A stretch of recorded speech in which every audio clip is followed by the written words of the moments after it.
The strange signals appeared on NASA's deep space monitors at 3:17 a.m. Eastern Time.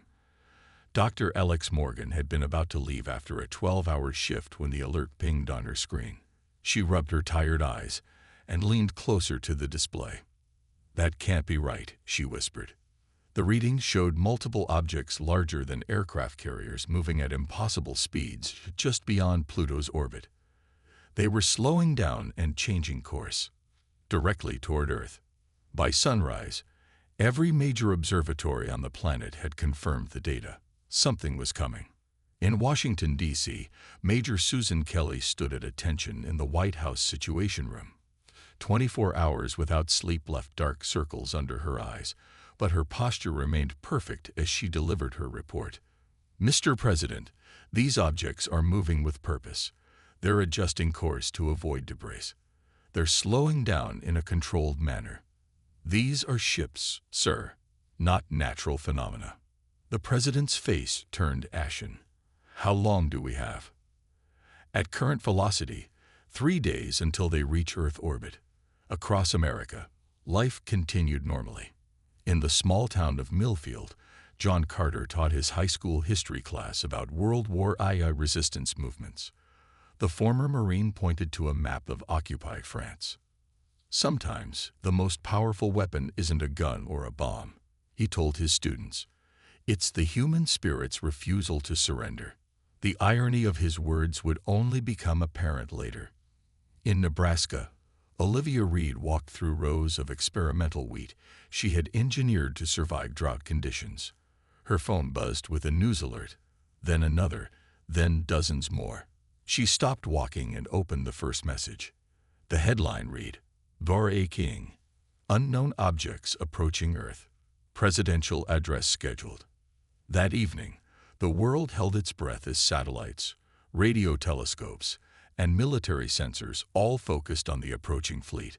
Scientists counted 17 massive vessels, each easily 5 times larger than the biggest aircraft carrier ever built. "The UN Security Council has been in emergency session for 6 hours, said the CNN anchor, his voice tight with barely controlled fear. Military forces worldwide have been placed on high alert. At NASA headquarters, Dr. Morgan hadn't slept in 36 hours. She stared at the latest images with a mixture of professional awe and personal terror.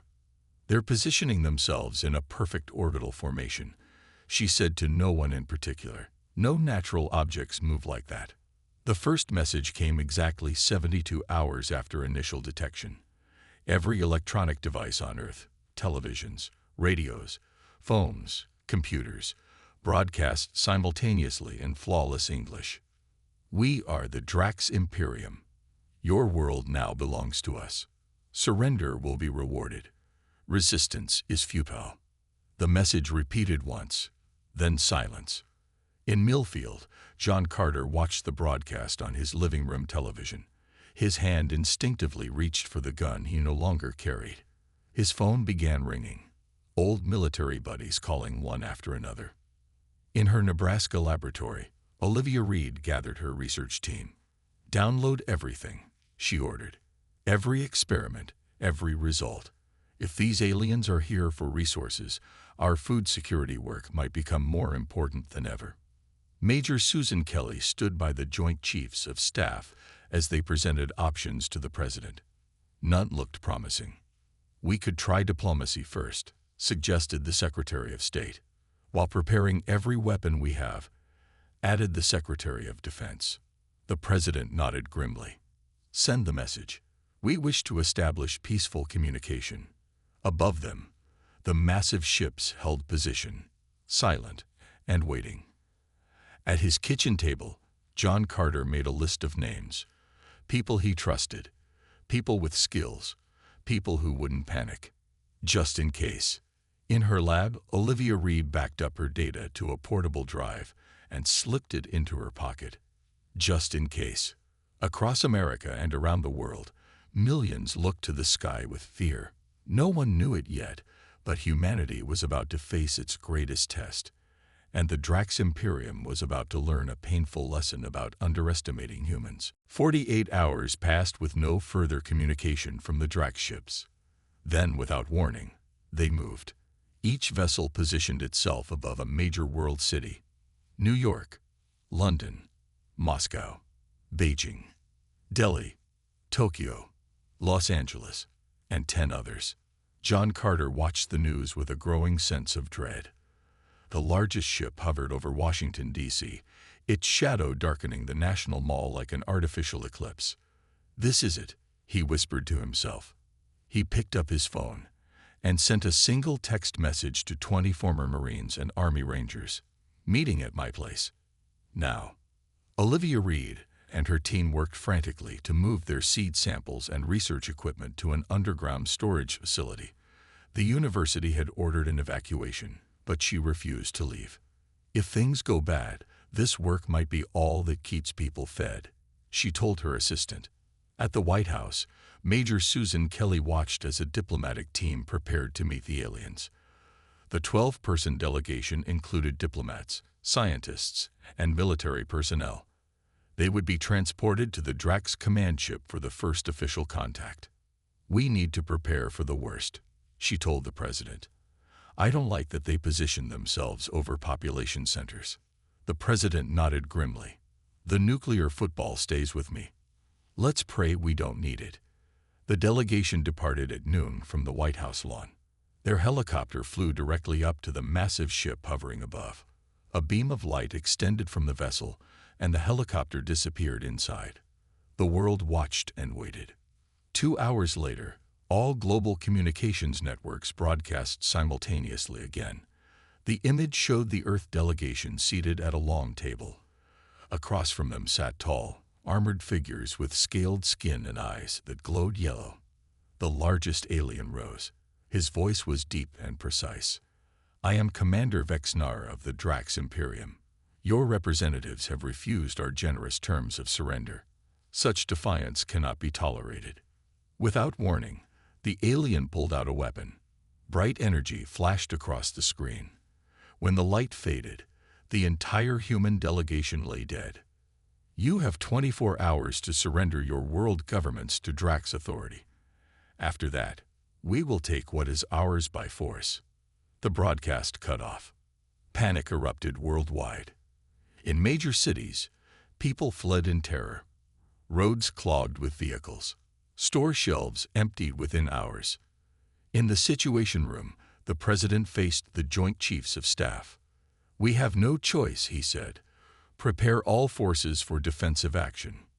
Major Kelly nodded grimly. "Yes, sir. But our conventional weapons may be useless against their technology." John Carter's living room was packed with men and women he had served with. Some had driven for hours to reach his house in Millfield. "The government forces will try to fight them head-on," John told the group. "That's a losing battle. We need to prepare for what comes after." "You're talking about resistance," said Greg Summers, a former Army Ranger. John nodded. "I've been teaching about this for years. Sometimes the little guy wins against superior forces. But we need to be smart. We need to be ready." The next morning, military forces worldwide launched a coordinated attack against the Drax ships. Fighter jets, missiles, and artillery all fired simultaneously. Nothing happened. The weapons simply disappeared before reaching their targets, vanishing in flashes of blue light. The Drax response was immediate and devastating. Beams of energy shot down from each ship, targeting military bases, power plants, and government buildings. Within 1 hour, Earth's organized military response was crippled. In a desperate move, several nations launched nuclear missiles. The Drax intercepted everyone, converting them to harmless light that scattered across the sky like fireworks. By nightfall, Drax ground forces had begun landing outside major cities. Tall, armored soldiers moved with precision, establishing forward bases with frightening efficiency.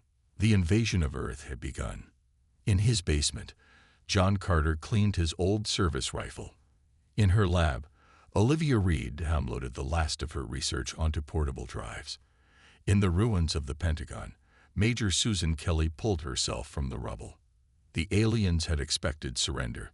They would not get it. 3 months after the invasion, Earth was nearly unrecognizable. Most major cities lay in ruins. The Dracs had established massive mining operations across the planet, extracting metals, minerals, and water at an alarming rate. In the mountains of Colorado, John Carter looked through binoculars at the Dracs harvesting facility in the valley below. His small militia had grown to 48 men and women. They lived in caves and abandoned cabins, moving frequently to avoid detection. They followed the same patrol route every day, said Greg Summers, crouching beside him, overconfident. John nodded. They don't expect resistance anymore.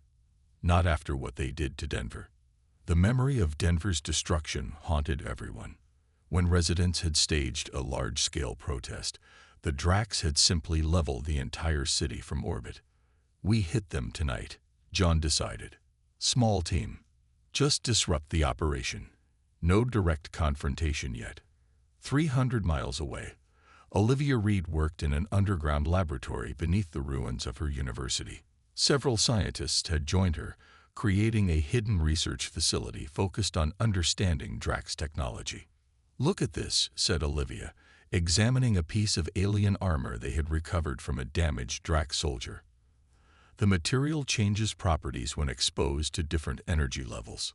Dr. Sam Harris, a physicist, nodded excitedly. If we could disrupt that property, their armor might become vulnerable. Their work was interrupted by the arrival of Jack Peterson. The former tech company CEO now ran an underground information network, connecting resistance cells across North America.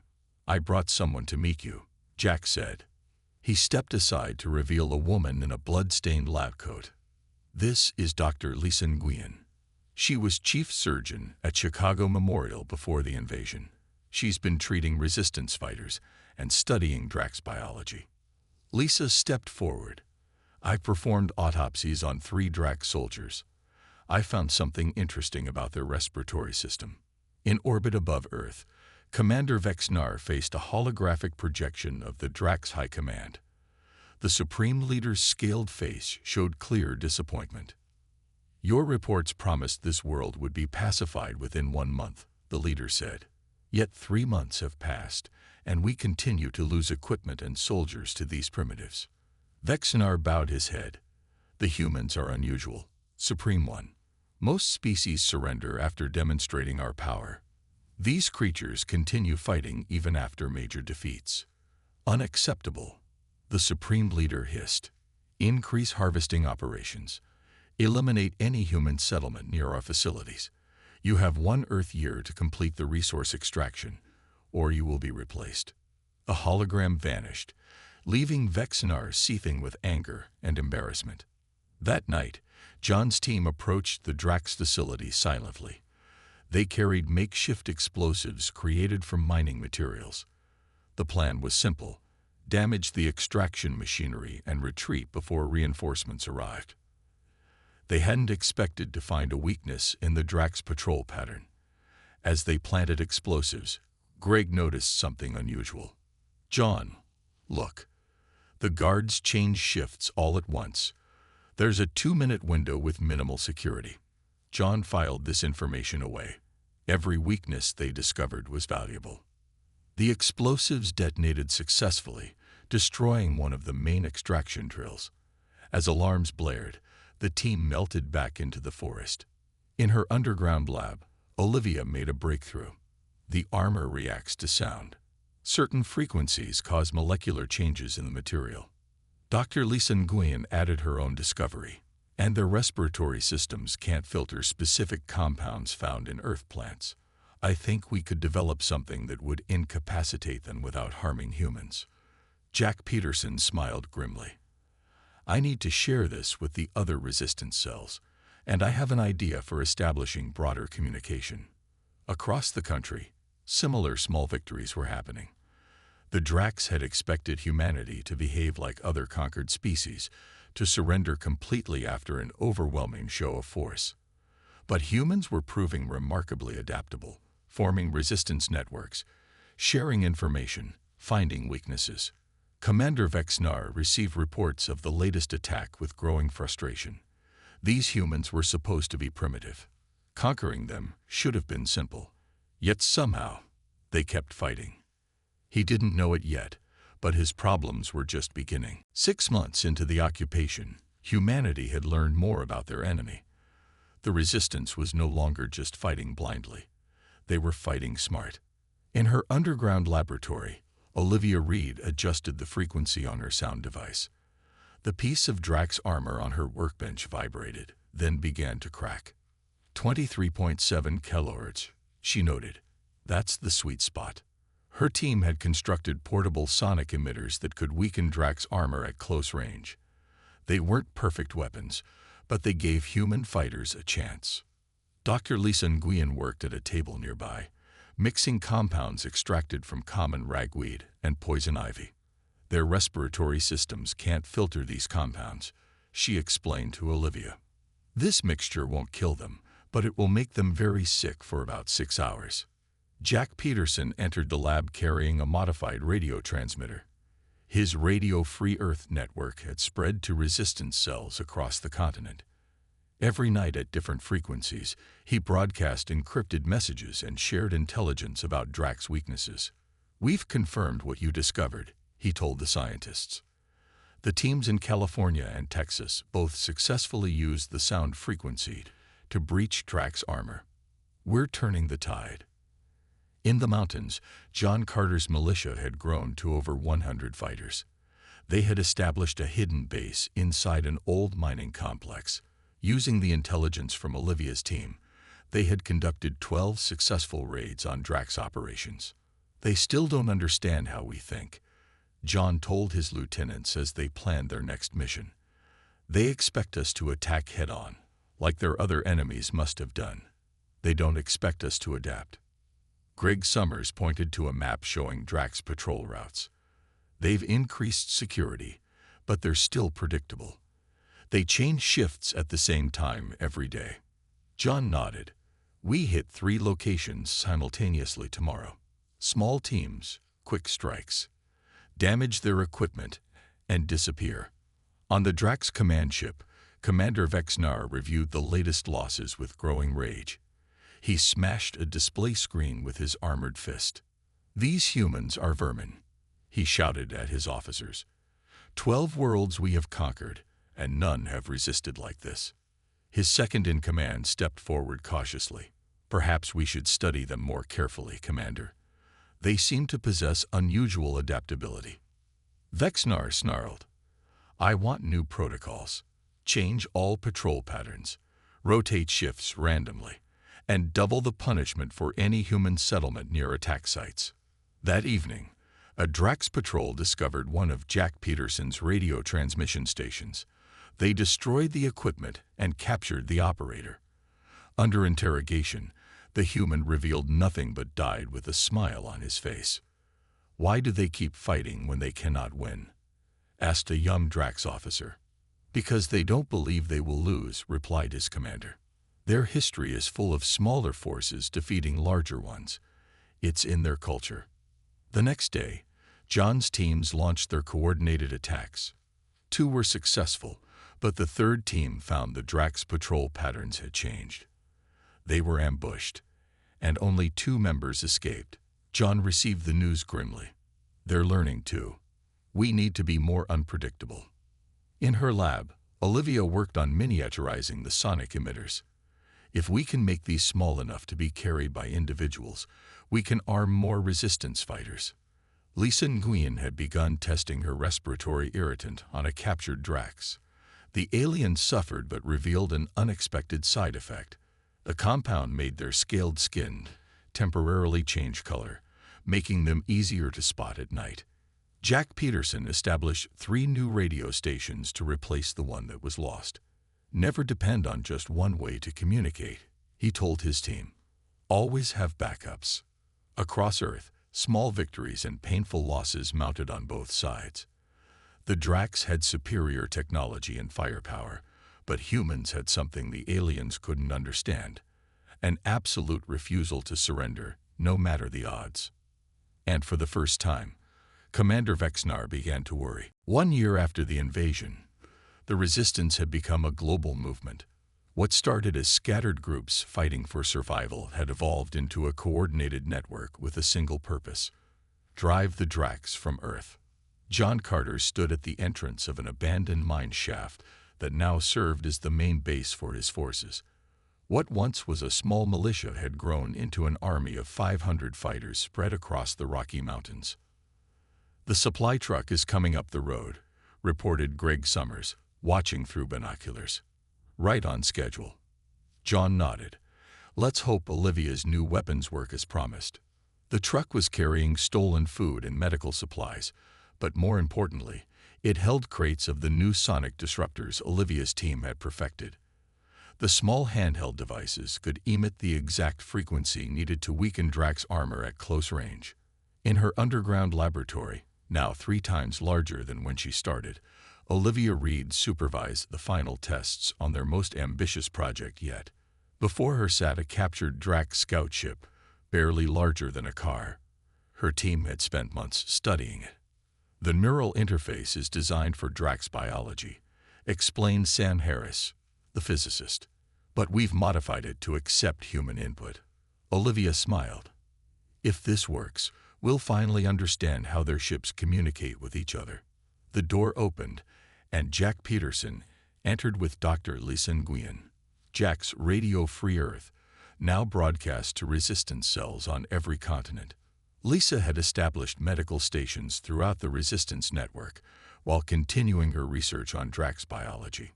"We captured a live Drax officer," Jack announced. "Lisa's team is keeping him sedated at the South facility." Olivia's eyes widened. "An officer? Their neural implants contain the communication protocols we need." For the first time since the invasion began, hope felt tangible. On the Drax command ship, Commander Vexnar faced another holographic meeting with the High Command. His scales had dulled from stress, and a fresh scar ran across his face, a souvenir from a recent human attack that had nearly killed him. "1 Earth year has passed," stated the Supreme Leader coldly. "Yet the resource extraction is behind schedule, and we continue to lose soldiers and equipment to these primitives." Vexnar bowed his head. "The humans are unlike any species we have conquered before. They refuse to acknowledge defeat. They adapt to our tactics faster than expected." "Excuses," hissed the Supreme Leader. "I am sending War Master Krell with additional forces. He will take control of all military operations. You will focus solely on resource extraction." Vexnar's pride stung, but he knew better than to protest. "As you command, Supreme One." The next day, John Carter led a small team on their most daring mission yet. Using the intelligence gathered from Resistance's cells worldwide, they planned to infiltrate a Drax ground base and steal a transport vessel. "Remember," John told his team as they prepared, "we need the ship intact. Use the sonic disruptors to disable their armor, then Lisa's compound to incapacitate them." The attack began at dawn. The sonic weapons worked perfectly, causing the Drax armor to crack and malfunction. The aliens fought fiercely but were unprepared for humans who could now effectively fight back. Within 20 minutes, John's team had secured a small Drax transport ship and were flying it back to their hidden base, with 2 Drax soldiers as prisoners. When the ship landed at the Resistance base, Olivia was waiting with her team of engineers. Her eyes gleamed with excitement as she approached the alien vessel. "This is exactly what we needed," she said, running her hand along the ship's hull. "Now we can truly understand their technology." Lisa Nguyen immediately took charge of the Drax prisoners. "With these specimens and the officer Jack captured, we can perfect our biological agents." In orbit, a massive new Drax vessel emerged from faster-than-light travel. Aboard was War Master Krell, the most feared military commander in the Drax Imperium. His orders were simple: crush the human resistance completely. What neither he nor the High Command understood was that humanity was just beginning to fight back. War Master Krell wasted no time implementing his new strategy. Unlike Vexnar, he understood that mercy was seen as weakness by primitive species. The solution was simple: terror. "Begin the demonstration strikes," he ordered from the bridge of his command ship. Across the globe, 5 cities that had so far been spared destruction suddenly vanished in blinding flashes of light. Millions died in an instant. The message was clear: resistance would no longer be tolerated. In the resistance base, John Carter watched the satellite footage with horror. His hands trembled with rage. "This changes everything," he said to his lieutenants. "They're trying to break our will." Greg Summers slammed his fist on the table. "We hit them back harder." John shook his head. "That's what they expect. We need to be smarter." In her laboratory, Olivia Reed worked frantically to understand the captured Drax ship. The interface had been more complex than expected, but she was making progress. The death toll from the demonstration strikes only increased her determination. "I've mapped their communication protocols," she told her team. "Their entire fleet uses quantum entanglement for instant communication. It's why we can't jam their signals." Dr. Sam Harris looked up from his workstation. "But if we could access that network, we could potentially send our own commands," finished Olivia. Meanwhile, Dr. Lisa Nguyen made a disturbing discovery while examining the captured Drax officer. "They've implanted human collaborators with control devices," she told Jack Peterson. "The Drax are using humans as spies in resistance networks." Jack's face darkened. "That explains the ambushes. Our safe houses have been compromised." The next day, John led a raid on a Drax mining facility. It was supposed to be a routine operation, but they walked into a trap. Drax soldiers were waiting, along with human collaborators wearing strange devices on their necks. "Fall back," John shouted as energy weapons fired from all directions. Half his team died in the first volley. As they retreated, John saw a familiar face among the collaborators, a man who had joined the resistance just 2 weeks earlier. When the survivors returned to base, they found chaos. Another team had been ambushed at a different location, and worse news waited. Olivia's research facility was attacked, Greg reported grimly. Most of her team was captured or killed. John's heart sank. And Olivia? No sign of her. But the Drax took all their research. 3 days later, Jack Peterson's main broadcast station went silent mid-transmission. Radio Free Earth, the voice of the resistance, was suddenly gone. Across the continent, resistance cells lost their coordination. In a Drax detention facility, Lisa Nguyen stood before War Master Krell. Despite the bruises on her face, she showed no fear. "Your biological weapons have caused many Drax casualties," said Krell. "Tell me how to counteract them, and your death will be quick." Lisa spat blood at his feet. "We will never stop fighting you." Krell made a sound that might have been laughter. "Your resistance is already collapsing. My human agents have infiltrated your networks. Your leaders are dead or soon will be." Back at the mountain base, John gathered the remaining fighters. Their numbers had dwindled from 500 to less than 200 in just 1 week. "We need to abandon this location," he told them. "The Drax know where we are." As they prepared to evacuate, a lone figure stumbled into the camp. It was Olivia Reed, exhausted and injured, but alive. She had escaped during the attack by hiding in a ventilation shaft. "I memorized the key data before they took everything," she said weakly. "And I discovered something important about the Drax ships." In orbit, War Master Krell sent his report to the High Command. "The human resistance is breaking. With our new tactics and human collaborators, we will have complete control within 1 Earth month." But even as he spoke, the remaining resistance leaders were gathering at a secret location deep in the Appalachian Mountains. John, Olivia, and the few others who had escaped the purge had one final desperate plan. The Drax believed they had won. They were wrong. Deep in the Appalachian Mountains, in an old coal mine converted into a bunker, the remaining resistance leaders gathered around a makeshift table. Their faces were tired, their bodies wounded, but their eyes still burned with determination. John Carter spread out a hand-drawn map of the Drax command ship. "This is our target. "You want to attack their main ship?" asked Greg Summers, disbelief in his voice. "That's suicide." Olivia Reed stepped forward. She had recovered from her injuries, but still moved with care. "It's not about destroying the ship. It's about accessing their network." She explained what she had discovered before her lab was raided. All Drax ships communicate through quantum entanglement. Their entire system is linked. If we can access the central hub on the command ship, we can affect every Drax vessel and base on Earth.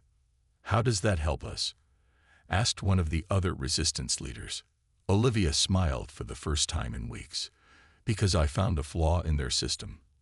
Their quantum network was designed to be unhackable by any species they've encountered before, but they never expected to face human computer systems." The room fell silent as she continued. "Their security is built to stop attacks from similar technology. Our technology is so different that certain types of code can slip through undetected. I need to get into their command ship and upload a virus to their central network," she finished. John nodded slowly. "That's why we need a strike team. To get Olivia to the command ship." The plan was risky but simple. They would use the captured Drax transport, modified to appear as an authorized vessel, to approach the command ship in orbit. A small team would infiltrate the ship and reach the central network hub. "We have one advantage," said John. "They think they've beaten us. They won't expect an attack." As they prepared for the mission, a surprise visitor arrived at their hidden base. Jack Peterson stumbled in, exhausted and injured, but very much alive. "They destroyed my main station," he explained, "but I've been building something better." He opened a battered laptop. "I've created the ultimate virus for their system. Once uploaded, it will lock them out of weapons and navigation on every ship." Olivia examined his code with growing excitement. This could work. This could actually work. Meanwhile, in a Drax detention facility, Dr. Lisa Nguyen had been secretly working on her own form of resistance. When the guards brought her food, she made sure to touch their scales with her bare hands. What the Drax didn't know was that she had infected herself with a modified version of her bioweapon. It wouldn't kill the Drax immediately. Instead, it would spread slowly through their ship, affecting their leadership over days. By the time symptoms appeared, it would be too late to stop it. 3 days later, John Carter led a team of 6 volunteers toward the captured Drax transport. They had modified their appearance using pieces of Drax armor to fool any casual observers. Olivia carried a small device containing Jack's virus. "If we don't come back," John told Greg, who had remained to lead the ground forces, "launch attacks on every Drax base you can reach. Make them remember us." The transport lifted off silently in the pre-dawn light. As they rose through the atmosphere, Olivia worked the controls she had learned from studying the ship. "Approaching the command ship," she announced after they reached orbit. "Sending the authorization codes we extracted from the officer's neural implant." On the bridge of his massive warship, War Master Krell received a report of an approaching transport. "Vessel identifies as Patrol Unit 17, returning from surface operations," said a Drax officer. Krell nodded absently, not noticing the slight discoloration beginning to appear on his scales, the first sign of Lisa's bioweapon taking effect. "Clear them for docking," he ordered, unaware that the final battle for Earth was about to begin inside his own ship. The Drax transport docked with the command ship without incident. John Carter led his team through the airlock, their modified armor allowing them to pass as Drax soldiers from a distance. "Remember," John whispered, "we need to reach the central network hub. Avoid confrontation if possible." They moved through the massive ship's corridors, following the route they had memorized from Olivia's research. Twice they had to hide as real Drax patrols passed by. Each time, they noticed something odd. Some of the Drax soldiers seemed unwell, their movements sluggish, their scales discolored. "Lisa's bioweapon is working," Olivia whispered. "It's spreading through the ship." After 30 tense minutes, they reached a heavily guarded door. Beyond it lay the central network hub, the heart of the Drax communication system. "We can't sneak past those guards," said one of the team members. John nodded grimly. "Then we fight." He activated his sonic disruptor, aiming it at the nearest guard. The high-frequency sound shattered the alien's armor, leaving him vulnerable. The team attacked with everything they had. The Drax guards fought back fiercely, but many were already weakened by Lisa's bioweapon. Within minutes, the way was clear. Olivia rushed to the central console, a massive crystalline structure pulsing with light. She connected her device and began uploading Jack's virus. "This will take 2 minutes," she said, watching the progress bar slowly fill. Suddenly, alarms blared throughout the ship. Their presence had been discovered. "Hold them off," John ordered, positioning his team at the entrance. "Just give Olivia enough time." On the bridge, War Master Krell received reports of the intrusion with growing rage. He tried to stand but felt strangely weak. "Seal off all sections," he ordered, his voice raspy. "Kill the intruders." Commander Vexnar, who had been relieved of combat duties, noticed the symptoms affecting Krell and many of the bridge crew.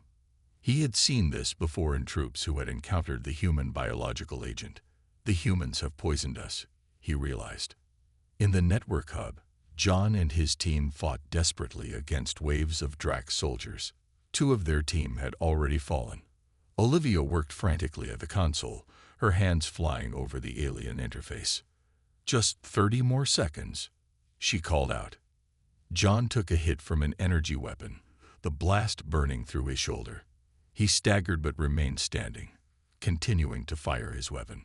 "Upload complete," Olivia finally shouted. "It's done." Throughout the massive ship, systems began to fail. Weapons went offline. Navigation controls locked up. The same thing was happening on every Drax vessel around Earth and at every ground base. John grabbed Olivia and their remaining team members. "Back to our ship." Now, they fought their way back to the docking bay, finding the Drax in chaos. Many were now visibly ill, struggling to coordinate their defense. On the bridge, War Master Krell watched in horror as his entire fleet lost power. "What is happening?" he demanded. Commander Vexnar stared at the displays in disbelief. "They've infected our network." "Impossible." Through his pain, Krell received a transmission from the Drax High Command. The Supreme Leader's voice was cold with fury. "You have failed completely. The extraction mission is terminated. All forces are ordered to withdraw immediately." "But Supreme One," Krell protested, "we cannot abandon. This world is now classified as a prohibited zone. These humans are unlike any species we have encountered. They continue to fight when defeat is certain. They adapt to our tactics. They use our own technology against us. They are too dangerous to subjugate." John's team reached their transport and detached from the command ship. As they pulled away, they saw the massive Drax vessels powering up their engines, preparing to leave Earth orbit. "They're retreating," Olivia said in disbelief. "We did it." Across Earth, resistance fighters watched as the enormous ships rose into the sky and disappeared. The Drax ground forces, cut off from their fleet and suffering from the bioweapon, were quickly overwhelmed by coordinated human attacks. 1 month later, John Carter, Olivia Reed, Jack Peterson, and a freed Lisa Nguyen stood on a hillside watching the sunset over a recovering Earth. "They never expected us to keep fighting," Lisa said quietly. John nodded. "That was their mistake. Humanity doesn't surrender." In deep space, the Drax High Command added Earth to their prohibited planets list, and on 12 other conquered worlds, the first whispers of resistance began to spread.